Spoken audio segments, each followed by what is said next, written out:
আপনাদের মাধ্যমে আমি সারা বাংলাদেশের 18 কোটি মানুষের কাছে জিজ্ঞাসা করতে চাই, হে বাংলাদেশের মানুষ, আমি তো আজ থেকে 54 বছর আগে আপনাদের জন্য যুদ্ধ করেছিলাম।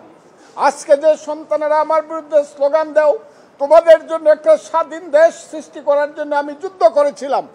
তোমাদের কাছ থেকে কি আমি অপমৃত্যুটা আমার কাম্য? যদি আমার কোনো কথায় তোমরা মনে করে থাকো আমি দেশের বিরুদ্ধে কথা বলছি বা তোমাদের কর্মকাণ্ডের বিরুদ্ধে কথা বলছি, আমার বিরুদ্ধে মামলা করো, আমাকে গ্রেফতার করো, আমাকে শাস্তি দাও। কিন্তু আমাকে হত্যা করার জন্য আমার বাসা পর্যন্ত মব সৃষ্টি করে গিয়া, যেটা গত 1 বছর যাবৎ বাংলাদেশের সবচেয়ে, এই পৃথিবীতে এবং বাংলাদেশের সবচেয়ে একটা কুখ্যাত নাম মব, সেই মব জাস্টিস আমার উপরে কি চলতে পারে কি না এবং চলবে কিনা আমি প্রথমে বাংলাদেশের মানুষের কাছে জিজ্ঞাসা করতে চাই। হে বাংলাদেশের মানুষ, আপনারা যদি মনে করেন একজন মুক্তিযোদ্ধা হিসাবে নির্বিঘ্নে আমার বেঁচে থাকার অধিকার আছে, তাইলে আপনারা আমার জন্য দোয়া করবেন এবং আপনারা আমার জন্য আমার পক্ষে প্রতিবাদ করবেন যে ফজলুর রহমানকে নির্বিঘ্নে বাঁচতে দাও। 1 2 নম্বর হলো দলের ব্যাপারে আমার সঙ্গে দল যে শোকজ নোটিশ করেছে, সেই শোকজ নোটিশটা খুব স্বাভাবিক। একটা দল যদি মনে করে তার কোনো রাজনৈতিক কর্মী ব্যতিক্রম কোনো কথা বা কাজ করছে, দল শোকজ করতেই পারে এবং সেই প্রশ্নের উত্তর আমি দেব। সেইটার সঙ্গে তো এই মবের কোনো সম্পর্ক নাই।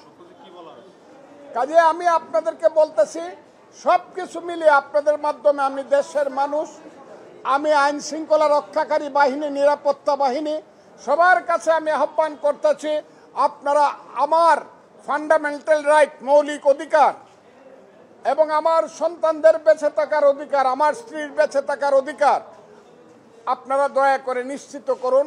এবং আইন শৃঙ্খলা রক্ষাকারী বাহিনী আজকে যে ভূমিকা নিয়েছে আমি সেই ব্যাপারে সন্তুষ্ট। আবারও বলছি, আমি সেই ব্যাপারে সন্তুষ্ট। আমার বাসা থেকে ফোন করার সঙ্গে সঙ্গে 10 মিনিটের মধ্যে তারা এসে অন্তত আমাকে রক্ষা করার চেষ্টা করেছে, এখনও করছে। আর এখন 5 ঘন্টা যাবত এখন এই মব আমার সামনে, সেইটা সংখ্যায় যতই হোক, বিশ্রী স্লোগান দিয়ে মব বসে রয়েছে। আমি এই কথা বাসার সামনে বসে রয়েছে, আপনারা এই কথাটাও জেনে রাখুন। আপনাদের মাধ্যমে আমি এই কথাটাই আজকে বলতে আসছি, আমার জীবনের নিরাপত্তা পাওয়ার অধিকার সাংবিধানিকভাবে আমার আছে। আর আমি সবচেয়ে বিশ্বাস করি আমার সৃষ্টিকর্তা আমাকে রক্ষা করবে, কিন্তু সাংবিধানিকভাবে দুনিয়াগতভাবে এই দেশের আইন শৃঙ্খলা রক্ষাকারী বাহিনীর দায়িত্ব আছে আমাকে জীবন রক্ষার নিরাপত্তা দেওয়া।